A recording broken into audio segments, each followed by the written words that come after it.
fucking virus took over the world. Wow. I know. Where were you a year ago? Here. I was right here. Doing the same A year ago.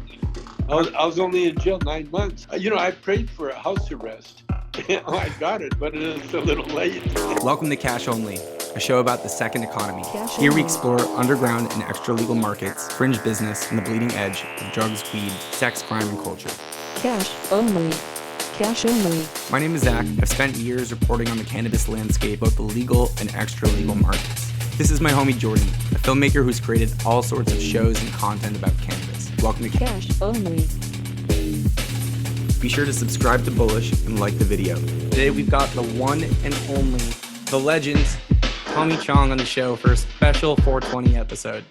Cash only. How you doing, Tommy Chong? Very well, thank you. Welcome to Cash Only. Thank you. I love the title. I love the whole attitude. Cash only. It's a vibe, right? It's a state of mind, Yep. but also a reality. It's a surreal time to be talking to you because we're pretty much the 1 year anniversary of lockdown. Think about where a year ago, I remember seeing you post on Instagram a video where you compared the biblical story of Passover to what we're currently experiencing. Do you remember that? Yeah. It occurred to me, I was buying some matzah crackers because I like matzah, and the Jewish religion uses it for what they call Passover. And so right now, that's what's going on. The Passover is when a plague came, the angel of death came and was taking out their firstborn. And if you marked something, some religious thing on the front door, then the angel of death would say, oh, he's one of us, and pass over. And so that's what's going on now. There's a plague. It's a plague. It's a modern day plague. And it's affecting the whole world. And so we're practicing Passover right now. We're hoping that the angel of death will pass over our house. And it will. It will. What you need to do is just have faith. Have faith. That's all. That's all. This too shall pass. I think was crazy. You were so ahead of your time. That was like before quarantine. That was the week before you posted that video. 6 months later, I was like, this guy spoke the truth. Yeah, it was Passover. This weekend's Passover. Look where we are now. What killed me is that I was out with my Jewish friends, and they never got the connection. They're not a clue of why they celebrated that particular day. Yeah, that was crazy. And you know what else is crazy? I don't know if you heard about that, but just before I went in, we got into lockdown, I did a movie about a virus. No way. Did I sleep on that? Color out of space. It's in the static, it's in the moisture, it's in here, is out there. And what's out there is in here now. Everything's under control.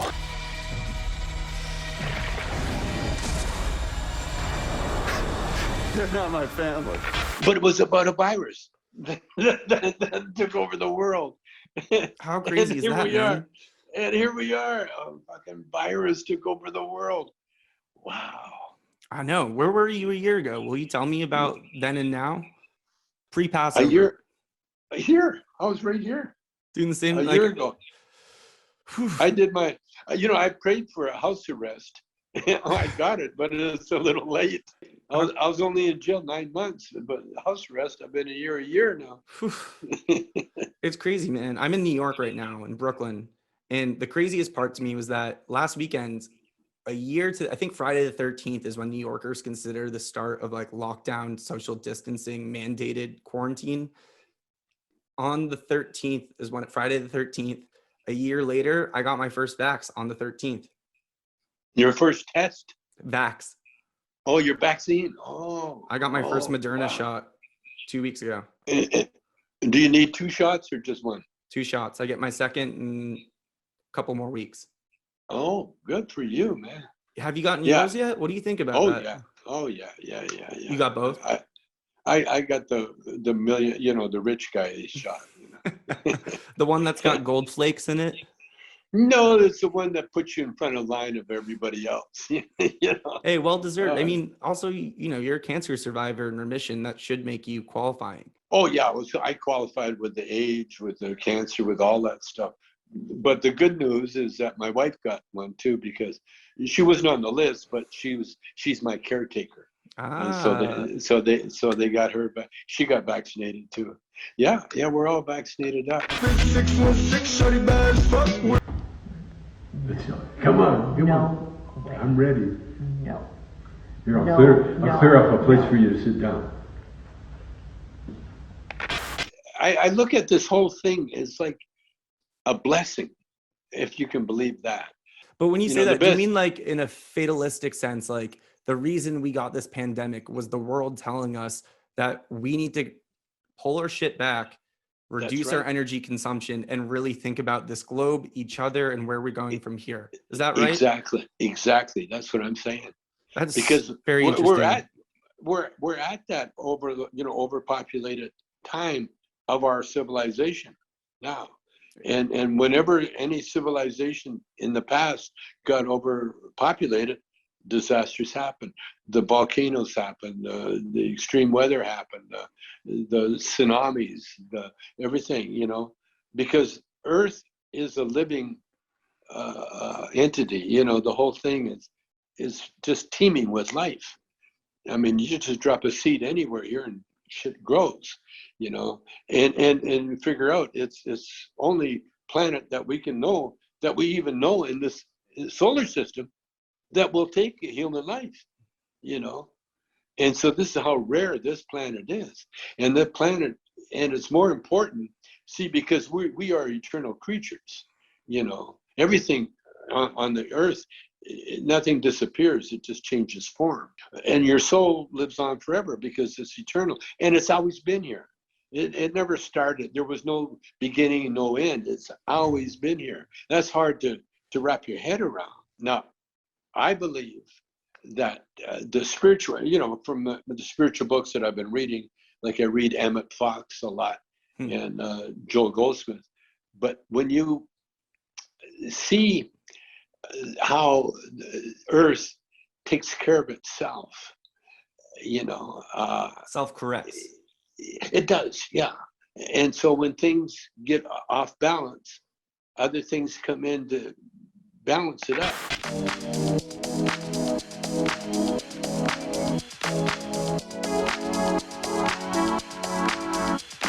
I was one of the kids that were separated from my mother when I was a baby. She had TB? She had TB, and when she finally healed enough to come home, it was like 5 years later. And so I spent my early life, my first memory is having beautiful nurses hug me, and I think that's where I got this sort of titty fetish. and then I went from the home. Check it out. I went from the hospital into an orphanage. Not home, not to relatives. Was your nothing. dad sick too, or just could he not handle? Because I know your mother was he- sick, and you had pleurisy. I can't say it right. Pleurisy. Pleurisy. So Yeah, is that why you got sent? Yeah. Well, that's why I spent a year or so in the hospital, and then I went right from the hospital into the home, into the Salvation Army home. When we all got together, when my mother finally got out of the hospital and we had our little house, that's when I found out about prayer. I prayed that my dad would get a job, a good job that would pay $100 a week. That, to me, that was like a fortune. Wow. Yeah, right. A fortune. And guess what? He got a job, and he kept working. He never stopped working from that day forth. Has your relationship with religion changed more recently as the world's gotten more fucked up? Oh no, not at all. No, it was all they prophesized. Everything that's happening was prophesized. When I was recovering from cancer, I had my daughters read my books to me, because yeah. And so I stumbled on something that just amazing, because when they read to me, it affected them. And so now my daughters, both of them, Raydon and Robbie, they're both on the path. You know, they're on a righteous path, and they're doing well, and they're doing better. Every once in a while, I get accused of preaching, you know, but that's okay. I don't care what they. I think you get a pass on that. If anyone should be preaching, But I always tell people, you know, about preaching to me is like giving directions to somebody that never asked. you know, like if someone says, "How do you get to Disneyland?" Well, you take the 405. You know, that's direction. You know, but if guidance, you walk if you will. but if you walk up to somebody and say, "Okay, listen, this is how you get to Disneyland. You take the 405, you know," and the guy will look at you like, you know, and that's the same way I feel about religion. You know, if you don't ask, then don't tell, you know. And that's why I like doing these podcasts, because people ask, and then I get a chance to tell. I don't even tell my own wife. I don't. Oh, you'll love this. I'm loving all this. We go out with a very Jewish billionaires. The only problem is that a lot of them, if not all of them, are Trumpies. It's such a weird Israel specific. It's like a pro-Israel billionaire faction of the Jewish community. You know, it's the Kushner energy. Yeah, Fuck that shit. Free Palestine. But they love me, and what they love in me is the notoriety.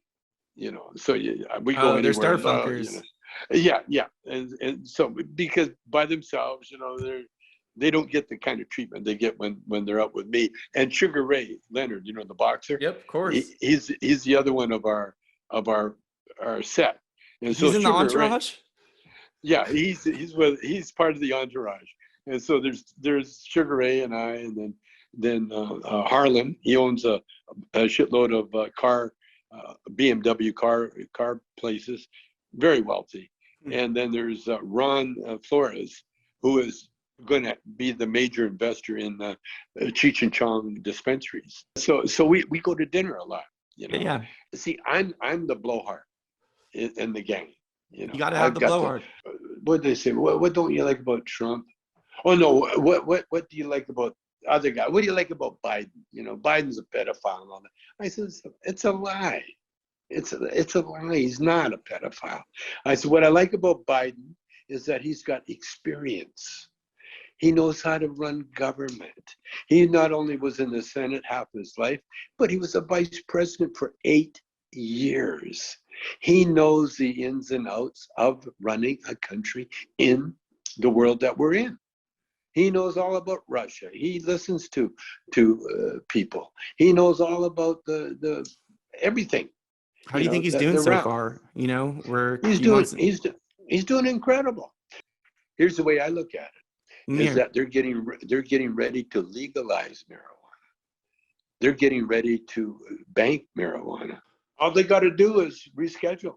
That's all they got to do. Do that. Do you think will happen in the first 2 years of the presidency? Oh yeah. That's all. I hope so.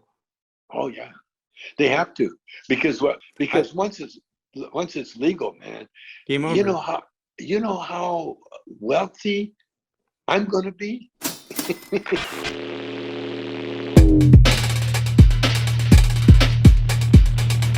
One thing I'm curious about, as someone who has a multi-state cannabis brand, and I know it's gone from Chong's Choice to just Tommy Chong's, right? Yeah. All right. Yeah. Every time you launch in a new state is a huge legal expense. Are you guys being a little bit sensitive before expanding dramatically, because federal legalization's around the corner? Totally. Like, just bide your time and stick on the key states until. That's right. We're staying in San Francisco. We're staying in Palm Springs. 420. We're going to do an event in Palm Springs where we're going to open up a dispensary there, take over a dispensary. And this is the official Cheech and Chong, like the real deal. It's the official Cheech and Chong opening in 420. Yeah, We're going to be doing the 420 event. I'm not sure when they're going to open, but we're definitely going to be doing an event in Palm Springs at a dispensary there. There's one in San Francisco. And then, we got. Is it called Cheech and Chong's, or did you go with Cheech and Chong's? There was another Chongeria or something. Dispensaria. Dispensaria.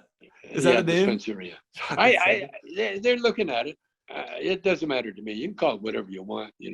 I think what Tell me more about this. Well, a lot of it is like I say, in the planning stages, because we have to adjust for like crypto. You're talking about cryptocurrency. We also got to talk about crypto art. NFTs. And that's what Cheech and I are both. Cheech is in the Chicano art. I'm into the stoner art. And so he's a prolific Chicano art collector, if I'm not mistaken. Yeah, he is. And I'm a prolific pipe maker. So the one thing I do know is you guys are going to try and do $1 million bong. I am. Yep. What's the deal with that? Well, it's going to be worth. It'll be over $1 million when we're through with it. Who's your collaborator? Jason Harris.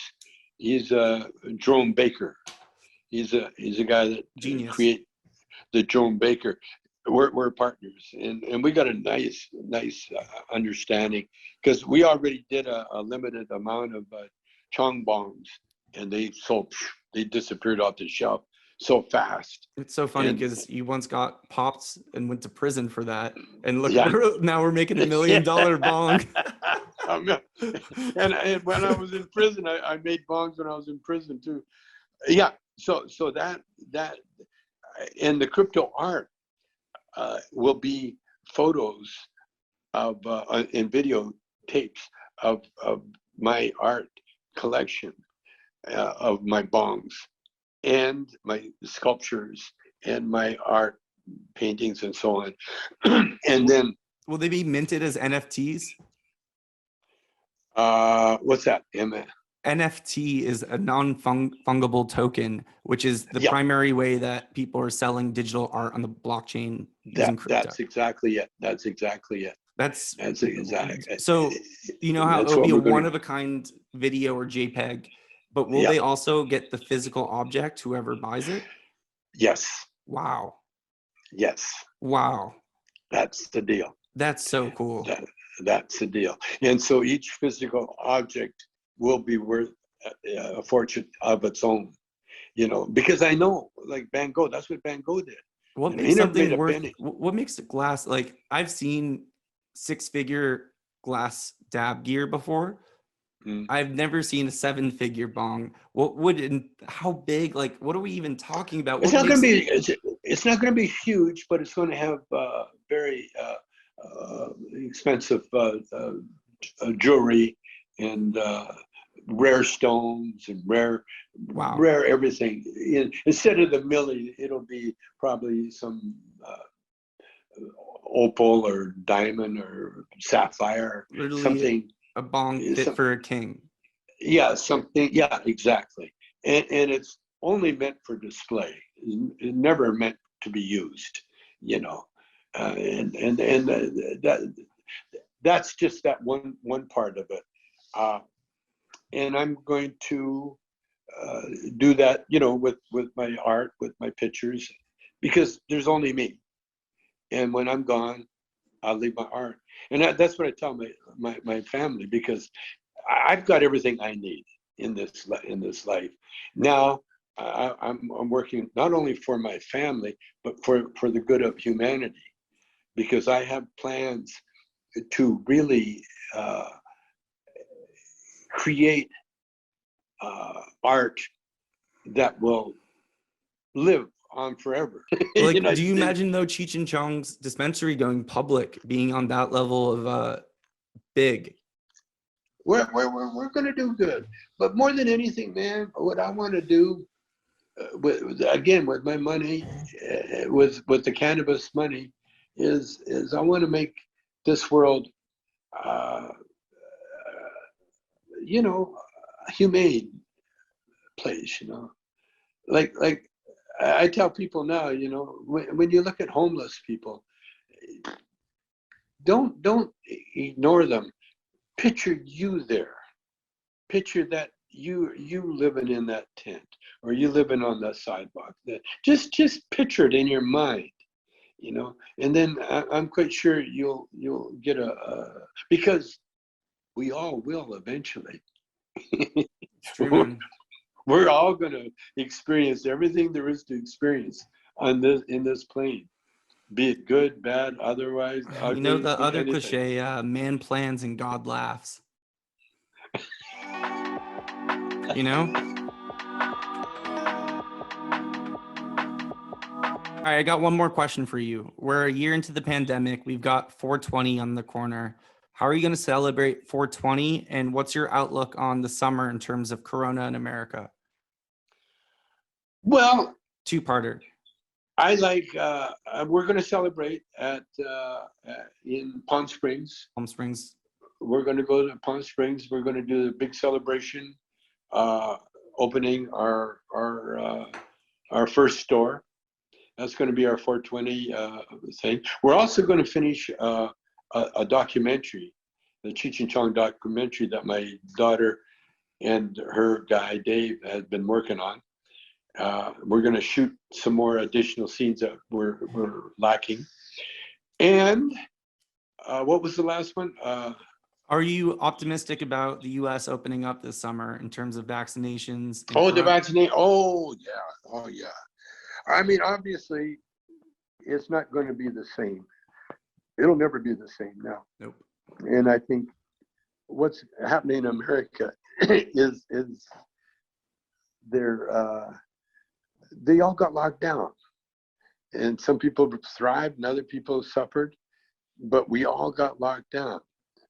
And if anything, we've learned to respect distance between each other. You know, before that, we ignored it. We never were aware of it, you know. And I think the handshaking thing, I think it's a thing of the past. I think you're going to be knuckles, elbows. Dabs forever. I used to call that one the proctologist handshake. Can I steal that one? I'll You tell. got it. Trying to speak in that shop. Yeah, hey, I'm Tommy Chong. This is Cash Only, and thanks for joining us. Thank you so much, Tommy Chong. So nice talking to you, man. I really appreciate You it. too, man. I'll talk Let's to you do soon. it more. Let's do it more often, okay? We'll get that dinner, you know?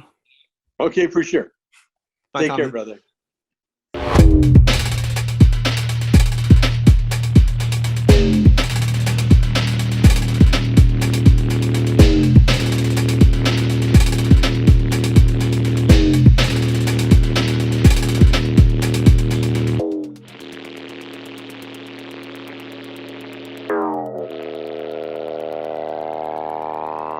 Yeah.